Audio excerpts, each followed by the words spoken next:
വീട്ടിൽ വരുന്ന ഏറ്റവും വലിയൊരു അതിഥിയെപ്പോലെ റമളാനിനെ വരവേൽക്കാൻ വേണ്ടി ആഹ്ലാദത്തോടെ കാത്തു നിൽക്കുന്ന വിശ്വാസികൾ ലോകത്താകമാനം പടിഞ്ഞാറൻ ചക്രവാളത്തിൽ പൊന്നമ്പിളി ഉദയം കൊള്ളുന്നത് കാണാൻ കാത്തു നിൽക്കുന്ന ഹൃദയങ്ങളാണ്. നാമും അതിലൊരു കണ്ണിയായി സത്യവിശ്വാസത്തിന്റെ പ്രഭ ഹൃദയത്തിൽ പ്രകാശപൂരിതമായ നിലയിൽ നല്ല നീയത്തോടെ ആ റമളാനിനെ വരവേൽക്കണം. അള്ളാഹു തൗഫീഖ് നൽകുമാറാകട്ടെ. സാധാരണ ഒരു മാസത്തിലെ പിറയെ ആകാശത്ത് ദർശിക്കുമ്പോൾ തന്നെ പരിശുദ്ധ റസൂൽ മുഹമ്മദ് മുസ്തഫ സല്ലല്ലാഹു അലൈഹി വസല്ലം തങ്ങൾ പഠിപ്പിച്ചൊരു ദുആയുണ്ട്. അല്ലാഹുമ്മ അഹില്ലഹു അലൈനാ ബിൽ അംനി വൽ ഈമാൻ വസ്സലാമതി വൽ ഇസ്ലാം റബ്ബി വറബ്ബുക അല്ലാഹ് ഹിലാലു റുഷ്ദിൻ വഖൈർ. ഒരുപാട് നന്മകൾ അള്ളാഹുവിനോട് ചോദിക്കുന്ന ഒരു മനോഹരമായ ശുഭമുഹൂർത്തമായിട്ടാണ് ഓരോ പൊന്നമ്പിളിയും ആകാശഗംഗയിൽ പടിഞ്ഞാറൻ ചക്രവാളത്ത് ഉദയം കൊള്ളുന്നത്.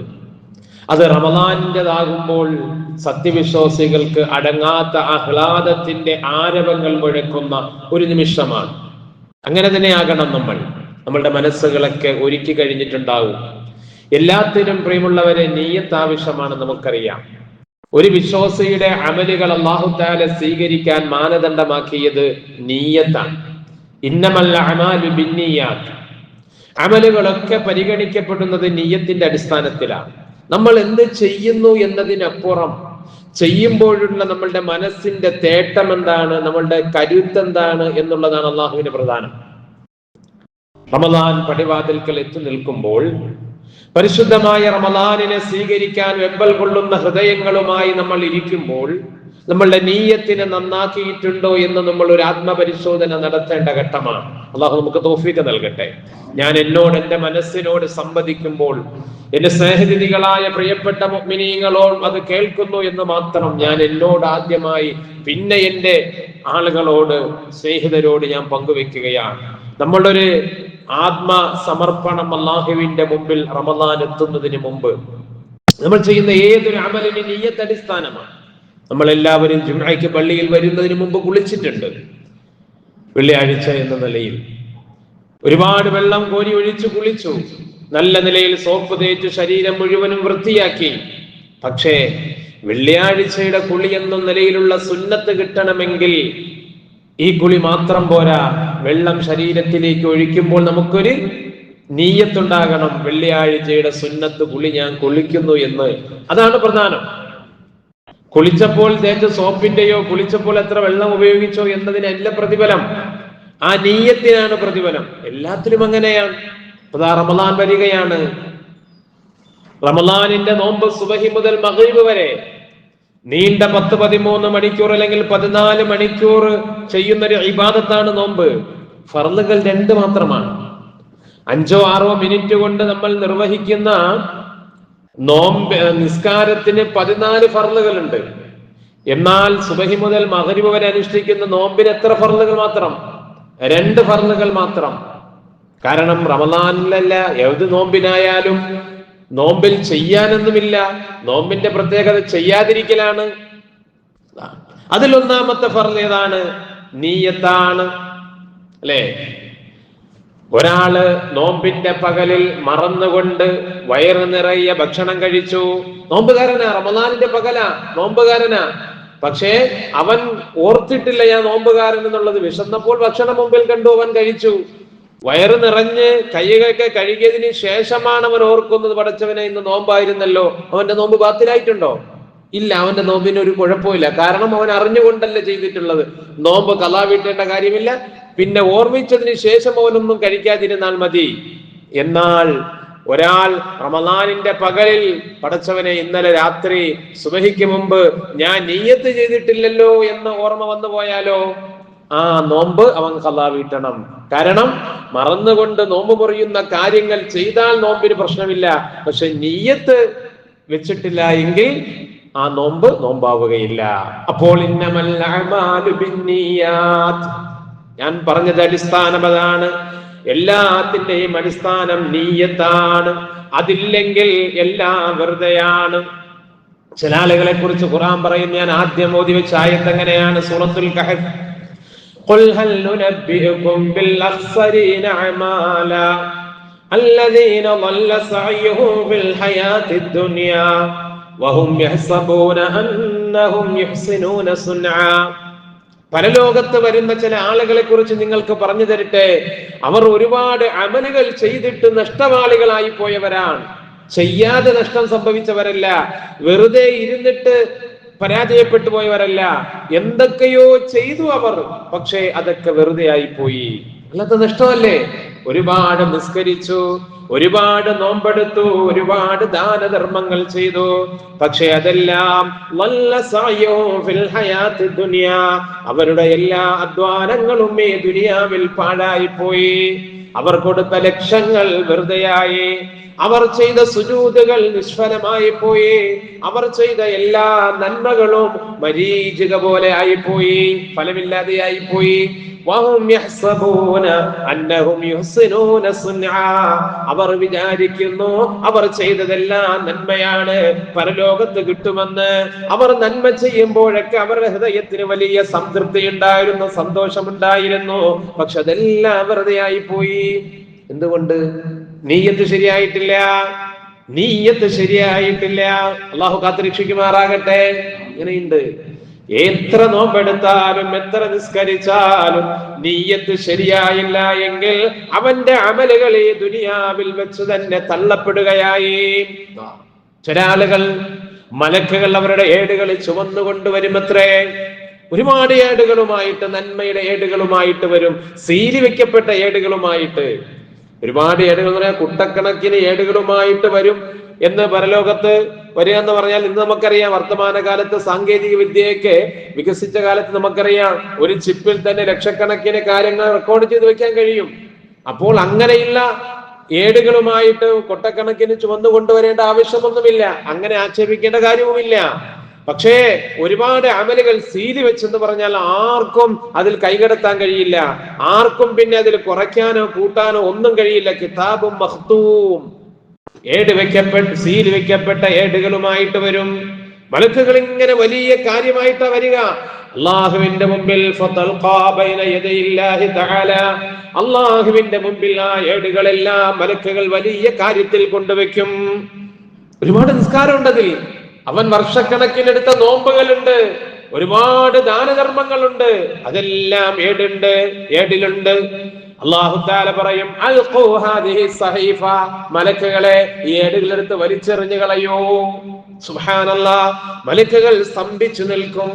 ഇത്രയും വലിയ അമലുകളുമായി വന്നിട്ട് അല്ലാഹ് എടുത്തെറിയാൻ പറയുകയാണോ? അപ്പോൾ അല്ലാഹു തആല പറയൂ, ഫഇന്നഹു ലം യുരിദ് ബിഹി വജ്ഹി, ലം യുരിദ് ബിഹി വജ്ഹി. അവൻ ചെയ്തു, ഒരുപാട് ചെയ്തു, ഒരുപാട് അധ്വാനിച്ചു, ഒരുപാട് നന്മകളുണ്ട് ഇതിൽ. പക്ഷേ ആ നന്മകളൊക്കെ ചെയ്തപ്പോൾ അവൻ എന്റെ തൃപ്തി കാക്ഷിച്ചിട്ടില്ല.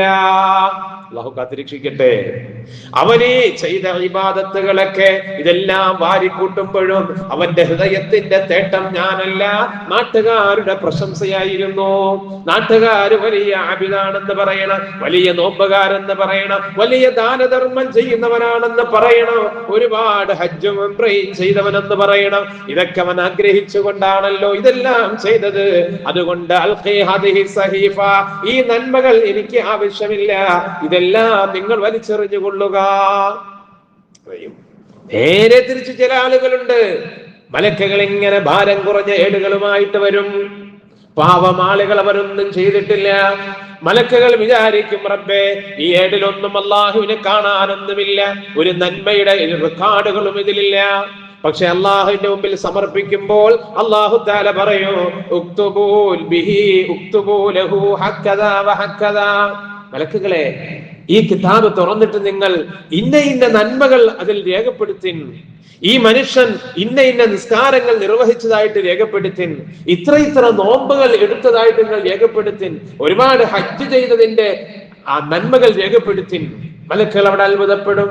അപ്പോൾ അല്ലാഹു തആല പറയും, നിങ്ങൾ വിചാരിക്കുന്നത് ഈ മനുഷ്യൻ ഇതല്ല ചെയ്തിട്ടില്ലല്ലോ എന്നല്ലേ? ശരിയാണ്, ചെയ്തിട്ടില്ല. പക്ഷേ ഫഇന്നഹു നവാ, എന്റെ അടിമ ഇതൊക്കെ ചെയ്യണമെന്ന് മനസ്സിൽ കരുതിയിട്ടുണ്ട്, നിയ്യത്ത് ചെയ്തിട്ടുണ്ട്. പക്ഷേ സാഹചര്യം അനുകൂലമല്ലാത്തതിന്റെ പേര് അവനത് ചെയ്തില്ലെന്ന് മാത്രം.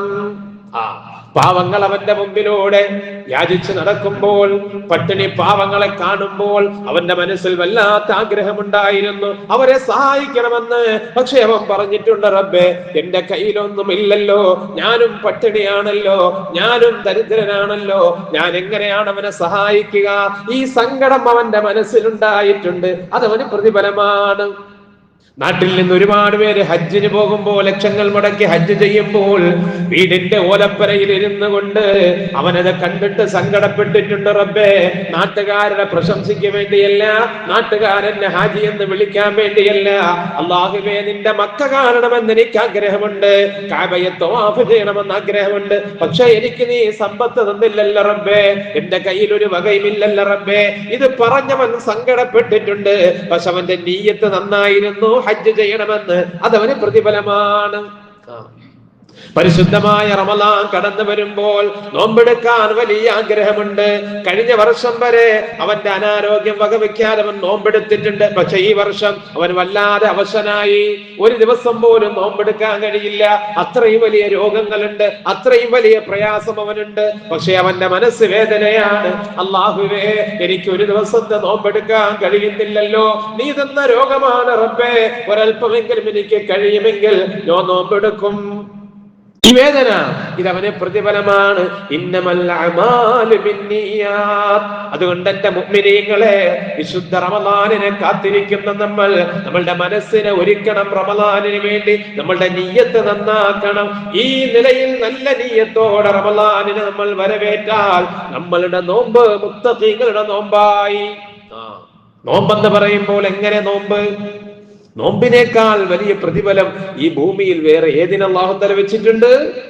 ഹജ്ജിനുള്ള പ്രതിഫലത്തേക്കാൾ, ദാനധർമ്മങ്ങൾക്കുള്ള പ്രതിഫലത്തേക്കാൾ അതിനൊക്കെ ഒരു കണക്കല്ല നിശ്ചയിച്ചിട്ടുണ്ടല്ലോ. പക്ഷേ നോമ്പിനല്ല ഒരു പ്രതിഫലം നിശ്ചയിച്ചിട്ടില്ല. ഇത്ര പ്രതിഫലമെന്ന് അല്ലാഹ് തീരുമാനിച്ചിട്ടില്ല. മറിച്ച് അല്ലാഹ് പറഞ്ഞത് നോമ്പ് എനിക്കുള്ളതാണ്, അതിനുള്ള പ്രതിഫലം ഞാൻ തന്നെ നൽകും. അല്ലാഹുവിന് രഹസ്യമായ ഒരു അടിമ ചെയ്യുന്ന നോമ്പ് ഉടമയായ റബ്ബ് അതിന് കൊടുക്കുന്ന പ്രതിഫലം എന്തെന്ന് അല്ലാഹ് മറ്റൊരാളോടും പറയുകയില്ല. സ്വന്തം മക്കൾക്ക് വാപ്പ കൊടുക്കുന്നത് നാട്ടുകാരെ അറിയിക്കോ? ഇല്ല. അതുപോലെ അള്ളാഹുവിന് വേണ്ടി അടിമ ചെയ്യുന്ന ആ നോമ്പെന്ന് പറയുന്ന ഇബാദത്ത് ആ ഉടമയായ റബ്ബ് സ്വീകരിച്ചു കഴിഞ്ഞാൽ അതിനുള്ള പ്രതിഫലം ഞാൻ അവന് രഹസ്യമായി നൽകുന്നതാണ്. അള്ളാഹ് സ്വീകരിക്കാൻ നമുക്ക് തൗഫീഖ് നൽകട്ടെ. അതുകൊണ്ടല്ലേ സ്വർഗത്തിലെ മലക്കുകൾ പോലും അത്ഭുതപ്പെട്ടു പോകും ചില ആളുകളെ കണ്ടിട്ട്, ചില സ്വർഗവാസികളെ കണ്ടിട്ട്. സ്വർഗത്തിലെ മാലാഖമാര് അവരോട് ചോദിക്കും, മനുഷ്യരെ, നിങ്ങൾ എങ്ങനെയാണ് സ്വർഗത്തിലെത്തിയത്? പച്ചപ്പറവകളായി സ്വർഗത്തിലെ പർദീസയിൽ പറന്നു നടക്കുന്ന പറവകളായി കാണുമ്പോൾ മലക്കുകൾ അവരോട് ചോദിക്കും, ഇവിടെ ഹിസാബ് നടന്നിട്ടില്ല, ജനങ്ങൾ കോടാനുകോടി മനുഷ്യർ മഹ്ശറയിൽ കിടക്കുകയാണ്, അവർക്ക് ഹിസാബിനെ കാത്തിരിക്കുകയാണ്, വിയർപ്പിൽ കുളിച്ചിരിക്കുകയാണ്, സിറാത്ത് കടന്നിട്ടില്ല, മീസാൻ കഴിഞ്ഞിട്ടില്ല. പിന്നെങ്ങനെയാണ് മനുഷ്യരെ നിങ്ങൾ ഈ സ്വർഗത്തിലെത്തിയത്? നിങ്ങൾ ഏതോ ഗ്രീൻ ചാനൽ വഴി രഹസ്യമായി ഇവിടെ എത്തിയതാണല്ലോ. അപ്പോൾ അവർ പറയുമത്രേ, ഞങ്ങളെ റബ്ബിന് വേണ്ടി രഹസ്യമായി അമൽ ചെയ്തു, അല്ലാഹ് ഞങ്ങളെ രഹസ്യമായി സ്വർഗത്തിലെത്തിച്ചു. ഞങ്ങൾക്ക് ഹിസാബില്ല, ഞങ്ങൾക്ക് മീസാനില്ല, ഞങ്ങൾക്ക് സിറാത്ത് കടക്കേണ്ടി വന്നിട്ടില്ല. അള്ളാഹു വിഭാഗത്തിൽ നമ്മളെ പെടുത്തുമാറാകട്ടെ. രഹസ്യമായ ഇബാദത്ത് ഏതാ? അത് നോമ്പാണ്, യഥാർത്ഥ നോമ്പാണ്. വെറും വയറിന്റെ നോമ്പല്ല, കണ്ണിനെ സൂക്ഷിച്ച നോമ്പാണ്, നാവിനെ സൂക്ഷിച്ച നോമ്പാണ്, കാതിനെ സൂക്ഷിച്ച നോമ്പാണ്. അള്ളാഹു ആ നോമ്പുകാരിൽ നമ്മളെ ഉൾപ്പെടുത്തുമാറാകട്ടെ. വിശുദ്ധമായ റമളാൻ കടന്നു വരുമ്പോൾ നമ്മളുടെ മനസ്സിനെ ഒരുക്കണം. അങ്ങനെ അള്ളാഹുവേ, എനിക്കും നോമ്പെടുക്കണം, പക്ഷേ വെറും പട്ടിണി നോമ്പാകരുത്. തഖ്വയുള്ള നോമ്പ്. നോമ്പിനല്ല പ്രതിഫലം, ആ നോമ്പ് അനുഷ്ഠിക്കുമ്പോൾ നിനക്കുണ്ടാകുന്ന തഖ്വയ്ക്കാണ് പ്രതിഫലം. അല്ലെങ്കിൽ പിന്നെ നിന്റെ പട്ടിണി കണ്ടിട്ട് അള്ളാഹ്ക്ക് രസിക്കാനോ? നീ പട്ടിണി കണ്ടിട്ട്, നിന്റെ ദാഹം കണ്ടിട്ട്, നീ വിശന്നിരുന്ന് കണ്ടിട്ട് അള്ളാഹുവിന് എന്ത് കിട്ടാൻ? യാ അയ്യുഹല്ലദീന ആമനൂ കുതിബ അലൈക്കുമുസ്സിയാമു കമാ കുതിബ അലല്ലദീന മിൻ ഖബ്ലികും ലഅല്ലകും തത്തഖൂൻ. ഓ മുഅ്മിനീങ്ങളെ, മുൻകഴിഞ്ഞു പോയ സമൂഹങ്ങൾക്ക് ഞാൻ നോമ്പ് നിർബന്ധമാക്കിയതുപോലെ ഞാൻ നിങ്ങളുടെ മേലും നോമ്പ് നിർബന്ധമാക്കി. എന്തിനു വേണ്ടി? അതിന്റെ ലക്ഷ്യം എന്താ? ലഅല്ലകും തത്തഖൂൻ, നിങ്ങൾക്ക് തഖ്വയുണ്ടാകാൻ വേണ്ടി. നോമ്പ് സ്വീകരിക്കണമെങ്കിൽ ആ നോമ്പിന്റെ അടിസ്ഥാനം തഖ്വ. എന്താണ് തഖ്വ? ഞാൻ നോമ്പെടുക്കുന്നതോ നോമ്പ് തുറക്കുന്നതോ ഞാൻ നിസ്കരിക്കുന്നതോ എല്ലാം എന്റെ രക്ഷിതാവിന്റെ തൃപ്തിക്ക് വേണ്ടി. അതാണ് തഖ്വ. അവിടെയാണ് തഖ്വ. അല്ലാത്ത എത്രയോ നോമ്പ്, എത്രയോ പട്ടിണികൾ. നോമ്പ്, അവന്റെ കണ്ണിന് നോമ്പില്ല, അവന്റെ നാവിന് നോമ്പില്ല, അല്ലെ? വിശപ്പുണ്ടാകുമ്പോൾ വിശപ്പെന്ന് പറഞ്ഞാൽ നല്ല ക്ഷമ വേണം വിശപ്പ് സഹിക്കാൻ, അല്ലേ? വിശപ്പ് സഹിക്കാൻ നല്ല ക്ഷമ വേണം. ഏറ്റവും വലിയ ക്ഷമ വേണ്ടത് വിശപ്പ് സഹിക്കാനാ. കണ്ടല്ലേ, പറയപ്പെടുന്നുണ്ടല്ലോ, നഫ്സിനെ നരകത്തിലിട്ട് 3 പ്രാവശ്യം ശിക്ഷിച്ചിട്ട് എടുത്ത് ചോദിച്ചപ്പോഴും അള്ളാഹുവിന് ചോദിച്ചു, അള്ളാഹ് ഞാൻ നിന്റെ ആരാണെന്ന് ചോദിച്ചാൽ പറഞ്ഞു, ഞാൻ നിന്റെ റബ്ബ്, നീ എന്റെ അടിമയെന്ന് അള്ളാഹുവിനോട് പറഞ്ഞെന്നാ. അങ്ങനെ 3 പ്രാവശ്യം 1000 വർഷം ആദ്യം നരകത്തിലിട്ട് ശിക്ഷിച്ചു തീയില്. എന്നിട്ട് ഈ ശരീരത്തിനോട് അള്ള ചോദിച്ചു, എത്രേ, ഞാനാര് നീ ആര്? ശരീരം പറഞ്ഞു, നീ എന്റെ അടിമ, ഞാൻ നിന്റെ റബ്ബ്. നഫ്സിന് എത്ര അഹങ്കാരമെന്നാ. 3 പ്രാവശ്യം അത് തന്നെ മറുപടി. പിന്നെ അള്ളാഹു താല എന്ത് ചെയ്തു? കുറച്ചു ദിവസത്തേക്ക് പട്ടിണി ഇട്ടു. പട്ടിണി ഇട്ടപ്പോൾ അവൻ വിളിച്ചു പറഞ്ഞു, അള്ളാഹുവേ, നീ എന്റെ റബ്ബാണ്, ഞാൻ നിന്റെ അടിമയാണ്. മനുഷ്യന്റെ മാനാവസ്ഥ അതാണ്. പട്ടിണി എന്ന് പറയുന്നത് വിശപ്പ് സഹിക്കുക. ലോകത്തെ ഏറ്റവും വലിയ വേദന വിശപ്പിന്റെ വേദനയാണ്, അല്ലേ? എത്രയോ പോലീസിനെ വെട്ടിച്ച് 2 പേരെ കൊന്നിട്ട് ഏതോ കൊടുങ്കാറ്റിൽ ഒളിച്ചിരുന്നവൻ അവസാനം പോലീസിന് അറിയാം ഇവൻ വീട്ടിൽ വരും. എന്തുകൊണ്ട്? അവൻ എവിടെ ഒളിച്ചാലും എത്ര സഹിച്ചാലും എവിടെ ചെന്ന് ഒളിച്ചാലും ശരി, അവന് വിശപ്പടിക്കുമ്പോൾ അവൻ ഒളിച്ചിരിക്കുന്ന സ്ഥലത്തുനിന്ന് പുറത്ത് ചാടുമെന്നല്ലേ? അങ്ങനെ വിശപ്പടക്കാൻ വന്ന ചെന്താമരയാണ് എന്ത് ചെയ്തത്? പോലീസ് അറസ്റ്റ് ചെയ്തത്. എന്ന് പറയാ, വിശപ്പെന്ന് പറഞ്ഞാൽ അങ്ങനെയുള്ള സംഭവമാ, സഹിക്കാൻ പറ്റില്ല. ആ വിശപ്പ് സഹിച്ചുകൊണ്ടിരിക്കുമ്പോൾ നമുക്ക് ഒരുപാട് ദേഷ്യം ഉണ്ടാകും, അല്ലെ? കണ്ണിൽ കാണുന്നത് ഇഷ്ടപ്പെടൂല, ഒന്നും പിടിക്കൂല. അപ്പോഴോ കണ്ണിൽ കാണുന്ന ആളുകളെ ഇഷ്ടപ്പെടൂല. അപ്പൊ എന്ത് ചെയ്യും? നാവ് സംസാരിക്കാൻ തുടങ്ങും. അങ്ങനെയാണ് നോമ്പാകുമ്പോൾ നാട്ടിൽ പുതിയ ചർച്ചകൾ ഉണ്ടാകുന്ന അങ്ങനെയാ, പുതിയ സംസാരങ്ങൾ ഉണ്ടാകുന്ന അങ്ങനെയാ. അവനെ ഇഷ്ടപ്പെടൂല, അവന്റെ നടത്തം ശരിയാവൂല, ഇവന്റെ നടത്തം ശരിയാവൂല, അവൻ പറയുന്നത് ഇഷ്ടപ്പെടൂല. വെറുതെയായി നോമ്പ്. കമ്മിൻ സായിമിൻ, എത്രയോ നോമ്പുകാരുണ്ട്, ലൈസ ലഹു മിൻ സിയാമിഹി ഇല്ലൽ ജൂഉ വൽ അതിഷ്, അവന്റെ നോമ്പ് കൊണ്ട് വെറും ദാഹം മാത്രമാണ്, അവന്റെ നോമ്പ് കൊണ്ട് വെറും വിശപ്പ് മാത്രമാണ്. അങ്ങനെയുള്ള നോമ്പുണ്ട്. മറിച്ച് നോമ്പെന്ന് പറഞ്ഞാൽ നിന്റെ വയറിന് എങ്ങനെയാണോ നോമ്പുള്ളത്, ആ വയറിലേക്ക് വെറും ഭക്ഷണമോ ഒരു വെള്ളമോ ചെല്ലാത്തതുപോലെ നിന്റെ കണ്ണുണ്ടല്ലോ, ആ കണ്ണുകൊണ്ട് കാണാൻ പറ്റാത്തതൊന്നും കാണരുത്. നിന്റെ നാവ് കൊണ്ട് സംസാരിക്കാൻ പാടില്ലാത്തതൊന്നും സംസാരിക്കരുത്. മിൻ ഹുസ്നി ഇസ്ലാമിൽ മർഇ തർക്കുഹു മാ ലാ യഅനി, ഹബീബുനാ മുഹമ്മദ് മുസ്തഫ സല്ലല്ലാഹു അലൈഹി വസല്ലം തിരുനബിയുടെ വാക്കാണ്. ഒരു മനുഷ്യന്റെ നല്ല ഇസ്ലാം എന്ന് പറഞ്ഞാൽ ആരാ? ഒരു മനുഷ്യനെ യഥാർത്ഥ മുസ്ലിം എന്ന് പറഞ്ഞാൽ അവൻ ആവശ്യമില്ലാത്ത ഒരു വാക്കും സംസാരിക്കാത്തവനാണ്.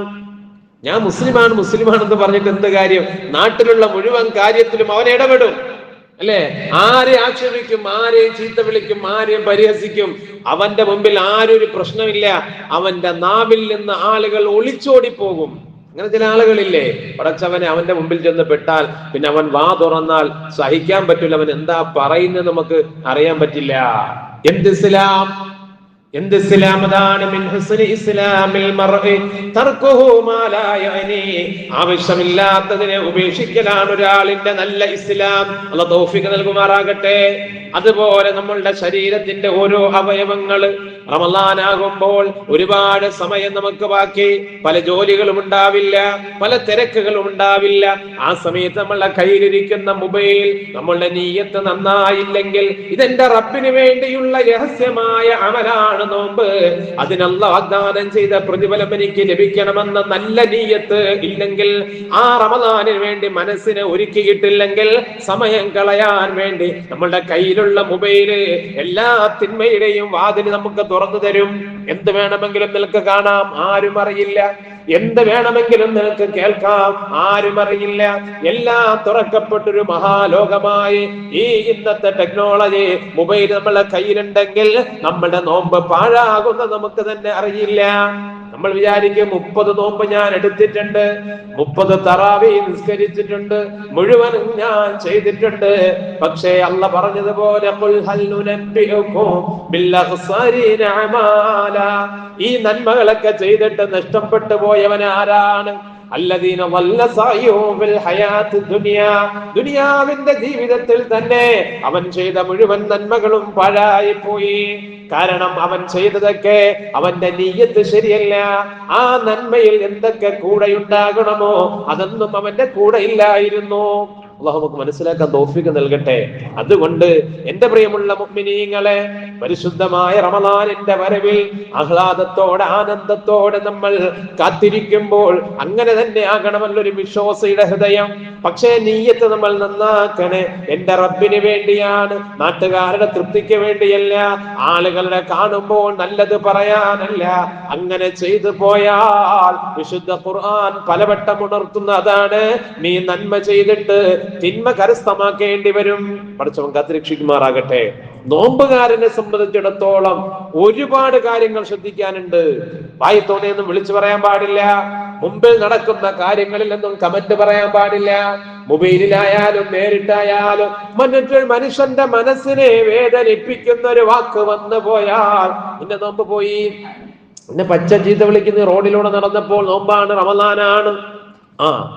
പക്ഷേ നിനക്ക് മറുപടി പറയണമെന്നുണ്ട്. നിനക്കും മറുപടി പറയാൻ അറിയാം.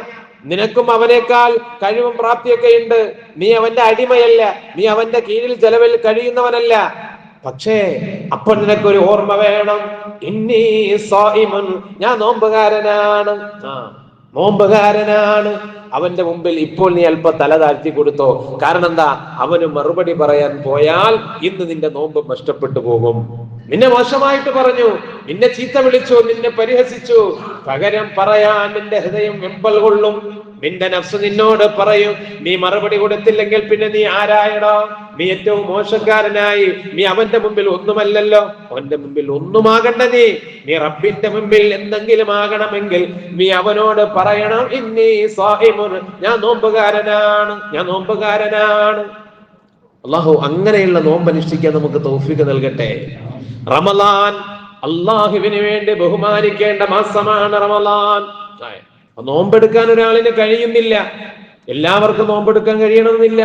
എല്ലാവരും നോമ്പെടുക്കണമെന്ന് ഖുർആൻ പറയുന്നുമില്ല. വഇൻകുന്തും അലാ സഫരിൻ, വഇൻകുന്തും അലാ സഫരിൻ, നിങ്ങൾ യാത്രയിലാണെങ്കിൽ അല്ലെങ്കിൽ നിങ്ങൾ രോഗികളാണെങ്കിൽ, വഇൻകുന്തും മരീളൻ ഔ അലാ സഫർ ഫഅയ്യാമുൻ മിൻ ഫഇദ്ദത്തുൻ മിൻ അയ്യാമിൻ ഉഖർ, നിങ്ങൾക്ക് മറ്റൊരു ദിവസം നിങ്ങൾക്ക് നോമ്പെടുക്കാം. പക്ഷേ റമളാൻ എന്നുള്ള നിലയിൽ റമളാനിനെ ബഹുമാനിക്കണം. അങ്ങനെയുണ്ട്. നാട്ടിലെ ചായക്കടകളും ഹോട്ടലുകളും ഒക്കെ റമളാനിന്റെ പകൽ റമളാൻ അല്ലാത്തതുപോലെ തന്നെ തുറന്നു വെച്ച് ചായ കുടിക്കാൻ വരുന്നവന് ചായ കൊടുത്ത്, സിഗരറ്റ് വലിക്കാൻ വരുന്നവന് സിഗരറ്റ് കൊടുത്ത്, ഭക്ഷണം കഴിക്കാൻ വരുന്നവന് ഭക്ഷണം കൊടുത്ത്, റമളാനിനോട് കാണിക്കുന്ന ഏറ്റവും വലിയ അവജ്ഞയാണ്. അള്ളാഹു കാത്തുരക്ഷിക്കുമാറാകട്ടെ. നാട്ടിലെ വിശ്വാസികളോട്, നോമ്പുകാരോട് കാണിക്കുന്ന ഏറ്റവും വലിയ പരിഹാസമാണ്. നമ്മളൊക്കെ ശ്രദ്ധിക്കണം. നാടിന്റെ പൊതുനന്മയിൽ നമ്മളെല്ലാം ചേർന്ന് നിൽക്കണം. അവിടെ ഒരു ഇതുപോലെ നാടിന്റെ നന്മയ്ക്ക് എതിരായിട്ട് പരിശുദ്ധ ഇസ്ലാമിന്റെ ചിഹ്നങ്ങളെ അവഹേളിക്കുന്നത് എവിടെ കണ്ടാലും ഒരു വിശ്വാസിയുടെ ബാധ്യതയാണ് നമ്മൾ തടയണം. നാട്ടിലെ ചായക്കടകൾ, ഭക്ഷണം വിളമ്പുന്ന സ്ഥലങ്ങൾ ഈ റമളാനിന്റെ പകലിൽ അതെല്ലാം നമ്മൾ നിർത്തിവെക്കാൻ, അത് നാടിന്റെ നന്മയാണ്. നോമ്പെടുക്കാൻ കഴിയാത്തവരുണ്ടല്ലോ ഉസ്താദേ, രോഗികളാണല്ലോ. വീട്ടിൽ ചെന്നിരുന്ന് രഹസ്യമായി ഭക്ഷണം കഴിച്ചോ, വീട്ടിൽ ചെന്നിട്ട് രഹസ്യമായി ചായ കുടിച്ചോ. നിനക്ക് നോമ്പെടുക്കാൻ കഴിയുന്നില്ല, രോഗങ്ങളാണ്, പ്രയാസങ്ങളാണ്, അല്ലെങ്കിൽ നീ യാത്രക്കാരനാണെങ്കിൽ അതിൻ്റെതായ മാന്യതയുണ്ട്. ആ നിലയിൽ, അല്ലെങ്കിൽ പരസ്യമായി നാട്ടുകാർ കാണുന്ന നിലയിൽ ചായ കുടിച്ച് സിഗരറ്റ് വലിച്ച്, അത് നാടിനോടുള്ള, ഒരു സമൂഹത്തിനോടുള്ള വെല്ലുവിളിയാണ്, അള്ളാഹുവിന്റെ ദീനിനോടുള്ള വെല്ലുവിളിയാണ്. അള്ളാഹു തആല ഇതിൽ നിന്നൊക്കെ നമ്മുടെ നാടിനെ കാത്തിരക്ഷിക്കുമാറാകട്ടെ. പരിശുദ്ധമായ റമളാൻ ലോകത്തെ ആകാശഭൂമികൾ സന്തോഷിക്കുന്നു. ആകാശവും ഭൂമിയും സമാഗമം സന്തോഷത്തോടെ അശ്രവണങ്ങൾ കേൾക്കുന്ന ദിവസമാണ് റമളാനിന്റെ വരവ്. ആകാശലോകത്തെ നക്ഷത്രങ്ങൾ വരെ വെട്ടിത്തിളങ്ങുന്ന മാസമാണ് വിശുദ്ധ റമളാൻ. അള്ളാഹുവിന്റെ സ്വർഗവും ഓരോ ദിവസവും അലങ്കരിക്കപ്പെടുകയാണ് റമളാനിന് വേണ്ടി. അത് എത്രയെത്ര സന്തോഷങ്ങൾ ആകാശത്തിലും ഭൂമിയിലും പ്രപഞ്ചത്തിലും പ്രകൃതിയിലും കരയിലും കടലിലും ഒക്കെ എല്ലാ ജീവജാലങ്ങളും സന്തോഷിക്കുന്ന മാസമാണ് റമളാൻ. ഒരു മുഅ്മിനിന്, ഒരു വിശ്വാസിക്ക് അതിന്റെ ഒരു ഭാഗം അവന്റെ ഹൃദയത്തിൽ ഉണ്ടാകണ്ടേ. അല്ലാഹു നമുക്ക് നൽകുമാറാകട്ടെ. അതുകൊണ്ട് വെറും ഒരു നോമ്പെടുത്ത് തീർന്നു എന്നതല്ല, ശരീരത്തിന്റെ മുഴുവൻ അവയവങ്ങൾക്കും നോമ്പ് അങ്ങോട്ട് കൊടുക്കുക. കഴിക്കുന്ന ഭക്ഷണം വരെ പ്യുവർ ഹലാലായിരിക്കണം നോമ്പിന്റെ പ്രതിഫലം കിട്ടാൻ. നോമ്പെടുത്തു, എല്ലാ ഇബാദത്തും ചെയ്തു, പക്ഷേ അവൻ കഴിക്കുന്ന ഭക്ഷണം ഹറാമായി പോയാലോ, അതോടുകൂടി നോമ്പിന്റെ ഫലം പോയി. അള്ളാഹു കാത്തിരക്ഷിക്കട്ടെ. യാ അയ്യുഹല്ലദീന ആമനൂ കുലൂ മിനത്വയ്യിബാത് വഅമലൂ സ്വാലിഹാ. വിശ്വാസികളെ, നിങ്ങൾ നല്ലത് കഴിക്കണേ, എന്നിട്ട് നല്ലത് ചെയ്യണേ. അങ്ങനെ പറഞ്ഞത്, നിങ്ങൾ ചെയ്യുന്ന അമലുകൾ അല്ലാഹ് സ്വീകരിക്കണമെങ്കിൽ, നിങ്ങൾ ചെയ്യുന്നത് നന്മയാകണമെങ്കിൽ, അത് സുഹൃതമായി അല്ലാഹ് അംഗീകരിക്കണമെങ്കിൽ, നിങ്ങൾ കഴിക്കുന്ന ഭക്ഷണം നല്ലതായിരിക്കണം. അതാണ് നോമ്പിന്റെ ഫലം കിട്ടാൻ മഹാന്മാർ പഠിപ്പിക്കുന്ന ഒരുപാട് കാര്യങ്ങൾ. അതിൽപ്പെട്ട ഒരു പ്രധാനപ്പെട്ട വിഷയമാണ് നോമ്പ് തുറക്കുമ്പോൾ ഭക്ഷണം കഴിക്കുന്നതിന്റെ രീതി. എന്ത് ഭക്ഷണം കഴിക്കുന്നു അതിനനുസരിച്ചായിരിക്കും അവന്റെ നോമ്പിന്റെ പ്രതിഫലം, അല്ലേ? മാതൃകാപരമായിരിക്കണം. സാമൂഹ്യ നോമ്പ് തുറയായാലും വീട്ടിലെ നോമ്പ് തുറയായാലും നോമ്പിന്റെ പ്രതിഫലം കിട്ടാൻ ഒന്നാമതായി പറയുന്ന ഒരു ഷർത്ത്, ലളിതമായ തരത്തിൽ നോമ്പ് തുറക്കുക. പട്ടിണിയിരുന്നു, ഒരുപാട് കഷ്ടപ്പെട്ടു, അവന് ദാഹവും വിഷമവും ഒക്കെ ഉണ്ടായിരുന്നു, നല്ല നിലയിൽ നോമ്പെടുത്തു. പക്ഷേ അവൻ നോമ്പ് തുറന്നപ്പോൾ ഹലാലായ ഭക്ഷണം തന്നെ അമിതമായി കഴിച്ചാൽ പോയി, നഷ്ടപ്പെട്ടു പോയി. ഹലാലായ ഭക്ഷണം തന്നെ അമിതമായി കഴിച്ചാൽ. കാരണം എന്താ? വിശ്വാസികളുടെ സ്വഭാവം അങ്ങനെയാണ്. അല്ലദീന ഇദാ അൻഫഖൂ ലം യുസ്രിഫൂ വലം യഖ്തുറൂ വകാന ബൈന ദാലിക ഖവാമ. അവർ ചെലവഴിച്ചാലും ശരി, അവർ ഭക്ഷിച്ചാലും ശരി, അവർ അമിതമാവില്ല, എന്നാൽ നന്നേ ചിരിക്കുകയുമില്ല. വകാന ബൈന ദാലിക ഖവാമ. അവർ എല്ലാത്തിലും മധ്യനില സ്വീകരിച്ചവരായിരിക്കും. എല്ലാത്തിനും ഒരു മീഡിയം ലെവൽ. അതാ റമളാനാകുമ്പോൾ സാധാരണ മാർക്കറ്റുകളിൽ ഫ്രൂട്ട്സിന്റെ വില കൂടാറുണ്ട്, സാധനങ്ങളുടെ വില കൂടാറുണ്ട് ഒക്കെ. എന്തുകൊണ്ട്? അല്ലെ? അതിന് മറ്റുള്ളവർ നമ്മളെ ആക്ഷേപിക്കാറുമുണ്ട്, ഇവർക്ക് ഇങ്ങനെ തിന്നുന്ന മാസമാണെന്നല്ലേ. രണ്ടു തരത്തിലുണ്ടത്. കുറെയൊക്കെ ശരിയാകാം, കുറെയൊക്കെ ആളുകൾ തെറ്റിദ്ധരിപ്പിക്കുന്നതാകാം. പക്ഷെ നമുക്കൊരു ആത്മപരിശോധന നമ്മൾ സ്വയം നടത്തേണ്ടതാണ്. നമ്മളുടെ വീടുകളിലെ നോമ്പുതറ, സാമൂഹ്യ നോമ്പുതറ എല്ലാം ലളിതമായ നിലയിൽ നമ്മളുടെ ശരീരത്തിന് കേടുവരാത്ത തരത്തിൽ. അതിനാണ് പ്രതിഫലം. മിതമായ ഭക്ഷണം കഴിച്ചുകൊണ്ടുള്ള നോമ്പുതറ, മിതമായ ഭക്ഷണം കഴിച്ചുകൊണ്ടുള്ള അത്താഴം, ഈ നിലയിലുള്ള നോമ്പിന് അല്ലാഹു തആല അതിനാണ് ഉന്നതമായ പ്രതിഫലം. അപ്പൊ നമ്മളുടെ കണ്ണിനെ സൂക്ഷിക്കുന്ന നോമ്പ്, നമ്മളുടെ കാതിനെ സൂക്ഷിക്കുന്ന നോമ്പ്, നമ്മളുടെ നാവിനെ സൂക്ഷിക്കുന്ന നോമ്പ്, നമ്മളുടെ വയറ്റിലേക്ക് നോമ്പ് തുറക്കുമ്പോൾ ഹറാമ് പോകാതെ നമ്മളുടെ വയറിനെ സൂക്ഷിക്കുന്ന നോമ്പ്, അതിനാണ് അല്ലാഹു തആല ഉന്നതമായ പ്രതിഫലം വെച്ചിരിക്കുന്നത്. നോമ്പ് നമുക്ക് മാത്രമല്ല, ലോകത്തുള്ള മുഴുവൻ മനുഷ്യർക്കും ഇതിന്റെ നന്മ എത്തണം നമ്മളുടെ നോമ്പിലൂടെ. അല്ലാഹു തആല അങ്ങനെ ആക്കുമാറാകട്ടെ. നമ്മുടെ നോമ്പ് എന്ന് പറയുന്ന പ്രബോധനമാണ്. നോമ്പ് ഒരു ദഅവത്താണ്. എങ്ങനെ നോമ്പിനെ ദഅവത്താക്കാം? ലോകത്തുള്ള മനുഷ്യർ റമളാനിനെ, മുസ്ലിമീങ്ങളെ ഉറ്റുനോക്കുന്ന ഒരു മാസമാണ്. ഒരുപാട് നന്മകൾ നമ്മളിൽ നിന്നുണ്ടാകാറുണ്ട്, സാമൂഹ്യ പ്രവർത്തനങ്ങൾ ഉണ്ടാകാറുണ്ട്, ജീവകാരുണ്യ പ്രവർത്തനങ്ങൾ ഉണ്ടാകാറുണ്ട്. അതൊക്കെ ഒരു നോമ്പിന്റെ സൽഫലങ്ങളാണ്. അങ്ങനെയുണ്ട്. നോമ്പിലൂടെ, നോമ്പ് കണ്ടിട്ട് എത്രയോ ആളുകൾ മുസ്ലിമീങ്ങളായിട്ടുണ്ട്. നോമ്പനുഷ്ഠിക്കുന്നവരുടെ നോമ്പിന്റെ നന്മയും ആ നോമ്പുകാര് ചെയ്യുന്ന സേവനങ്ങളും കണ്ടിട്ട് എത്രയോ ആളുകൾ മുസ്ലിമീങ്ങളായിട്ടുണ്ട്. നമ്മുടെ നാട്ടിലും നമ്മളെ വീടുകളിലേക്ക് നോമ്പുകാരാകുന്ന നമ്മളെ ശ്രമിക്കുന്നവർ, അവരെ ആകർഷിപ്പിക്കുന്ന തരത്തിലായിരിക്കണം നമ്മളുടെ നോമ്പ്. ആ നോമ്പുകാരന്റെ പ്രവർത്തനങ്ങൾ, നമ്മളുടെ നോമ്പുതറ, നമ്മളുടെ സാമൂഹിക പ്രവർത്തനങ്ങൾ എല്ലാം. എന്നാൽ നമുക്ക് ഇരട്ടി പ്രതിഫലം ലഭിക്കും. നമ്മളുടെ നോമ്പ് കണ്ടിട്ട് അമുസ്ലിമീങ്ങൾക്ക് ഇസ്ലാമിലേക്ക് ഒരു ആകർഷണം ഉണ്ടാകണം. അതാണ് ദഅവത്ത്, അതാണ് പ്രബോധനം. നമ്മളോടൊപ്പം ജീവിക്കുന്ന എത്രയോ മുസ്ലിമീങ്ങളുണ്ട്, നമ്മളോട് സഹകരിക്കുന്ന എത്രയോ ഹിന്ദു സഹോദരങ്ങളുണ്ട്. അവർ നമ്മളുടെ നോമ്പിനെ കാണുമ്പോൾ, നമ്മളുടെ നന്മ കാണുമ്പോൾ, ഇത് കൊള്ളാലോ, ഇവരുടെ നോമ്പ് കൊള്ളാലോ, ഇവരുടെ മതം കൊള്ളാലോ, അങ്ങനെ ഫലസ്തീനിലേക്ക് കടന്നു എന്ന ബ്രിട്ടീഷ് മുൻ പ്രധാനമന്ത്രിയായിരുന്ന ടോണി ബ്ലെയറിന്റെ ഭാര്യ സഹോദരി ലോറ ബൂത്ത് എന്ന് പറയുന്ന ഒരു ജേർണലിസ്റ്റ്, ഒരു പത്രപ്രവർത്തക, നമുക്ക് ഗൂഗിളിൽ നോക്കിയാൽ കാണാൻ കഴിയും. 2010 അവർ ഫലസ്തീനിൽ വെച്ച് ഇസ്ലാം മതം സ്വീകരിച്ചു. ബ്രിട്ടീഷുകാരിയാണ്, വലിയ പ്രശസ്തയാണ്, പത്രപ്രവർത്തകയാണ്, അവർ വലിയ എഴുത്തുകാരിയാണ്. അവർ അറബി പത്രങ്ങളുടെ മുമ്പിൽ, മാധ്യമങ്ങളുടെ മുമ്പിൽ 2010 ഒക്ടോബറിൽ അവർ പത്രസമ്മേളനം നടത്തിയിട്ട് അവർ പറഞ്ഞു, ഇന്ന് മുതൽ ഞാൻ സാറ ലോറ ബൂത്താണ്, ഞാൻ മുസ്ലിം ആയിരിക്കുന്നു. അതിനുള്ള കാരണം അവർ പറഞ്ഞത്, ഞാൻ എന്റെ മാധ്യമപ്രവർത്തനത്തിന്റെ ഭാഗമായി ഫലസ്തീനിൽ ഞാൻ സന്ദർശനം നടത്തി. അതൊരു റമദാനിലായിരുന്നു. റമദാനിന്റെ വൈകുന്നേരം തെരുവിലൂടെ ഞാൻ ഇങ്ങനെ നടക്കുമ്പോൾ ഒരു പ്രായമേറിയ ഒരു ഉമ്മ എന്റെ വന്ന് കൈപിടിച്ചിട്ട് അവരെ വീട്ടിലേക്ക് ക്ഷണിച്ചു. ചെറിയൊരു കുടിലായിരുന്നു. അന്ന് റമദാനിന്റെ നോമ്പുതറയുടെ സമയം. അവർക്ക് അതിഥിയെ കിട്ടാതെ അവർ അന്വേഷിച്ച് നടത്തപ്പോഴാണ് എന്നെ കണ്ടത്. എന്റെ കൈ പിടിച്ചു കൊണ്ടുപോയി. ഞാൻ നോമ്പുകാരല്ലെന്ന് അവർക്കറിയാം, ഞാൻ മുസ്ലിം അല്ലെന്ന് അവർക്കറിയാം. പക്ഷേ അവർ നോമ്പ് തുറന്നപ്പോൾ അവരുടെ കുടിലിന്റെ ഉള്ളിൽ ചെറിയ, അവരുടെ ഗ്രാമപ്രദേശത്തുള്ള ഭക്ഷണം, ചെറിയ വിഭവങ്ങൾ, അതിന്റെ മുമ്പിൽ അവരെ ഇരുത്തി അവരോടൊപ്പം എന്നെ ഭക്ഷണം കഴിപ്പിച്ചു. എനിക്കവർ കുടിച്ച പാനീയം എനിക്ക് തന്നു. സന്തോഷത്തോടെ എന്നെ സൽക്കരിച്ചു. എനിക്ക് നല്ലൊരു വിരുന്നൊരുക്കി. അപ്പോൾ ഞാൻ അവരോട് ചോദിച്ചു സംസാരത്തിനിടയിൽ, നിങ്ങൾ എന്തിനാണ് നോമ്പെടുക്കുന്നത്? ഇതുകൊണ്ട് എന്താണ്, പട്ടിണി ഇരുന്നിട്ട് എന്താണ് ഫലം? അപ്പോൾ അവർ എന്നോട് പറഞ്ഞു മറുപടി, ആ പ്രായമേറിയ ഉമ്മ എന്നോട് പറഞ്ഞു മറുപടി, മോളെ, ഈ നാട്ടിലും മറുനാട്ടിലും എത്രയോ പട്ടിണി പാവങ്ങളുണ്ട്.